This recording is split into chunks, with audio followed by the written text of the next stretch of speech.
Ubos po ba ng ubos ang pera sa inyo pong pitaka, mga bossing? Ngayon po mga bossing, kung laging nauubos ang pera po, laging nasisimutan ka ng pera, at laging ang problema ay pera, gawin nyo po ito mga bossing ko sa inyo pong pitaka. Alisin nyo muna kung ano man ang mga laman nito, maging mga ID po ninyo mga bossing.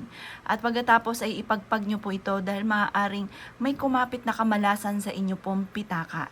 Gawin nyo po ito sa umaga lamang na mga bandang 7:00 ng umaga. Ipagpag nyo po ito sa gawing silangan mga bossing ko habang sinasabi ang mga salitang ito. Itinatapon ko na lahat ang mga kamalasan ko at huwag ka na muling babalik pa. Ang lahat ng kahirapan at kawalan ay itinatapon ko na. Ganun pa mga bossing ko, ang pagwiwish ng walang gamit na sana, direct to the point ang pagwiwish mga bossing.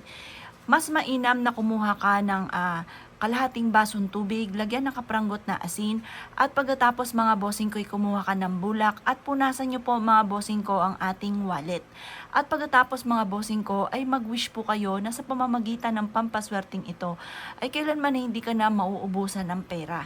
Itapon nyo po ang inyo pong bulak mga bossing ko na pinagpahira nitong ati pong pitaka. At pagkatapos ay ibilad ito sa sinag ng araw.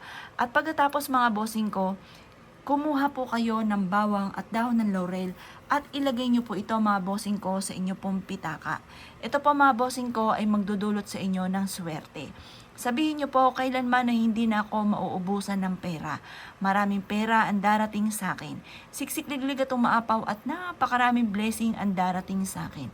Ganon ang mga pag-wish na walang gamit na sana, direct to the point mga bossing. Pagtapos na po kayo mag-wish mga bossing ko, ang gagawin nyo lamang mga bossing, ito pa mga bossing ko ay ipapasok po ninyo itong dahon ng laurel dito sa loob ng ating pitaka. At magsasabi kayo ng lahat ng nais ninyo na maganap mga bossing ko sa buhay po ninyo mga bossing. Ngayon pa mga bossing ko, simple at napaka-epektibong pamamaraan. Pero mga bossing ko, ito pa mga bossing ko yung masabi ko lamang po sa inyo, kung kayo po mga bossing ko ay walang pera, huwag nyong hahayaan na kahit singkunduling mga bossing ko ay mawawala ng inyo pong pitaka. Dapat kasi mga bossing ko, may magtatawag ng swerte, mga bossing ko, or magtatawag ng pera sa inyong pitaka. Kaya wag niyong hahayaan na talagang masisimot kahit piso ang inyo pong pitaka, mga bossing. Dahil yan po ay isa sa mga sumisimbolo ng kawalan ng pera talaga at wala nang magtatawag ng swerte. Wala nang magtatawag ng mga kasamahan po niya. Kaya dapat mga bossing ko, kung ikaw ay gagawa ng ganito, mas mainam, paalala lamang na huwag kang magpapawala kahit piso sa inyo pong pitaka. Mas mainam pa kung meron kang kakilala na maigi ang pamumuhay, mayaman, or isa siya sa mga huwaran po ninyo, humingi ka sa kanya ng piso at yun ang gawin yung taong bahay sa inyo pong pitaka. Dahil yun po ay masigit na makaka-attract din ng swerte at maaaring maanggihan ka ng swerte po ng tao na mayaman na ito. Kaya ako ikinaniniwala at gagawin niyo po ito.